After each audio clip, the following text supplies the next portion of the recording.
The woman, who is likely the world's best-known children's author, is defending herself against growing accusations of transphobia. This is J.K. Rowling, the creator of Harry Potter, of course, who sparked outrage last weekend with a series of controversial tweets about trans women. She's now written an essay on her blog addressing the accusations and saying her opinions stem from her own experience with domestic violence. That's why she's been pushed to advocate for women's rights, she says. Let's bring in Renee Filippone, who's in London to follow the story. As I mentioned, this is a growing controversy, Renee. We join this story already in progress, if you will, but more and more voices critical of J.K. Rowling.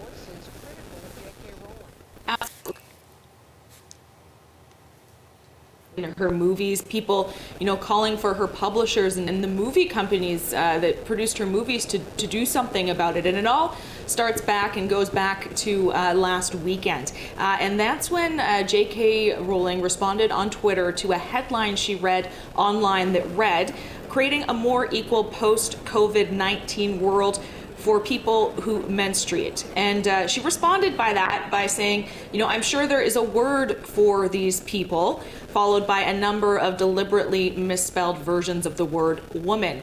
Now, there was instant backlash to that. She was accused of being transphobic, so she wanted to further clarify herself and sent out another tweet over the weekend. That one said, quote, "I know and love trans people, but erasing the concept of sex removes the ability of many to meaningfully discuss their lives. It isn't hate to speak the truth." Now, again, as you mentioned, an essay. She's trying to explain herself further, a lengthy essay, saying her position in part comes from being a victim of both domestic and sexual abuse. And what she says is, in mentioning these things now is not in an attempt to garner sympathy, but out of solidarity with the huge numbers of women who have histories like mine, who've been slurred as bigots for having concerns about single-sex spaces. Now, when she talks about single-sex spaces, she's talking about bathrooms and change rooms. She pointed in her essay to concerns she has about a proposal in Scotland that would allow trans people to change their sex on their birth certificates to what they identify with. And she has said, if you throw the doors open of bathrooms to any man who feels like he's a woman, then you open the doors to any and all men who wish to come inside. Some of the voices who've been critical include the stars of her own movie, including the biggest star, Daniel Radcliffe. That's right. Harry Potter himself responded, posting a blog post, an essay on a site called the Trevor Project website, and that's a nonprofit agency that supports LGBTQ youth.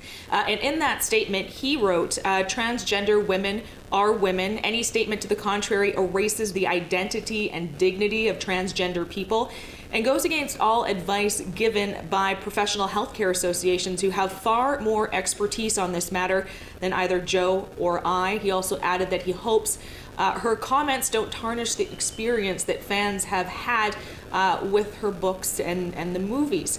And we've also heard from GLAAD, the LGBTQ rights group, who are calling her tweets cruel and inaccurate, saying that she continues to align herself with an ideology which willfully distorts facts about gender identity and people who are trans. In 2020, there is no excuse for targeting trans people. And Heather, it's important to note here as well that this isn't the first time she's been called transphobic. Late last year, she came out in support of a researcher who was fired for saying that transgender people can't change their biological sex. So this is definitely not the first time she's in hot water. She is very outspoken on Twitter and is getting a lot of backlash that continues to grow. Okay, we'll check back in with you on the story as it continues to grow as well. Thank you, Renee Filippone, in London today.